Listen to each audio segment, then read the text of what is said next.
अखिलेश यादव जी का सीना एक बार फिर से चौड़ा हो जाएगा। तो बताओ मेरे मिल्कीपुर वालों, माननीय अखिलेश जी का सम्मान बढ़ाओगे कि नहीं बढ़ाओगे?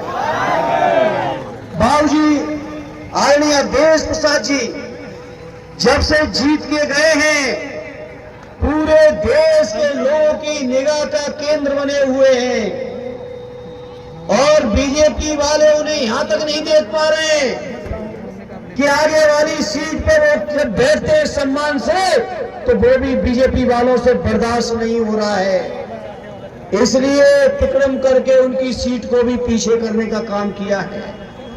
अरे आप चाहे जितनी तिकड़म कर लो, लेकिन फैजाबाद और मिल्कीपुर की जनता उनके सम्मान को कम नहीं होने देगी, कम ना होने देना, ये हमारा आपसे अपील है, प्रार्थना है। इसलिए आज इस मौके पर कहूंगा, सदैव नेताजी से लेकर स्वर्गीय बाबू अमृतसेन जी तक जो हमारे पुरखों ने, बुजुर्गों ने जो संघर्ष किया है, आर.डी. लोहिया जी की जन्मभूमि, आचार्य जी की जन्मभूमि, सदैव नेताजी की भी यह शानदार सरजमी रही।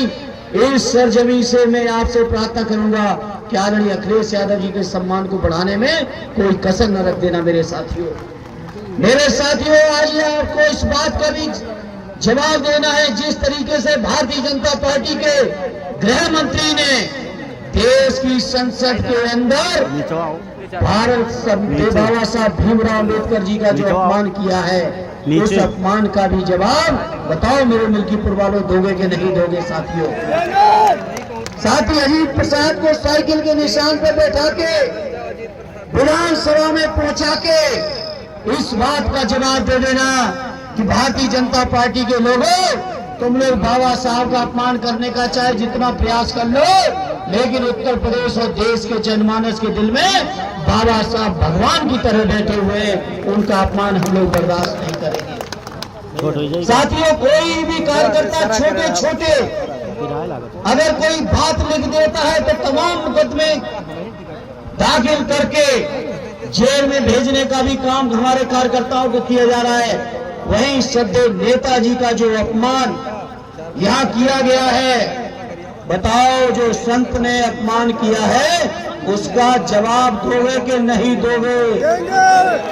आदरणीय पवन जी कह रहे संतवंत नहीं, और सच है, ऐसे लोग संत हो भी नहीं सकते जैसे वो हैं।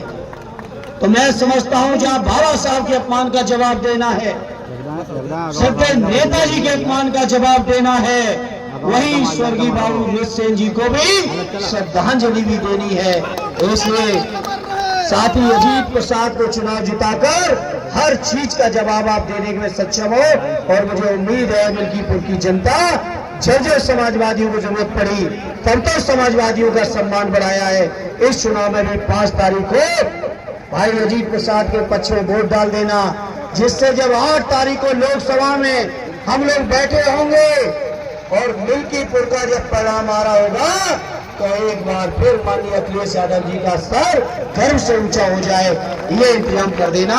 यही प्रार्थना लेके आया हो, क्योंकि मुझे पता है परमिशन का मामला है, इसलिए मैं कोई भी नियम कानून तोड़े बिना अपनी बात को खत्म करता हूँ। जय हिंद, जय भारत, जय समाज।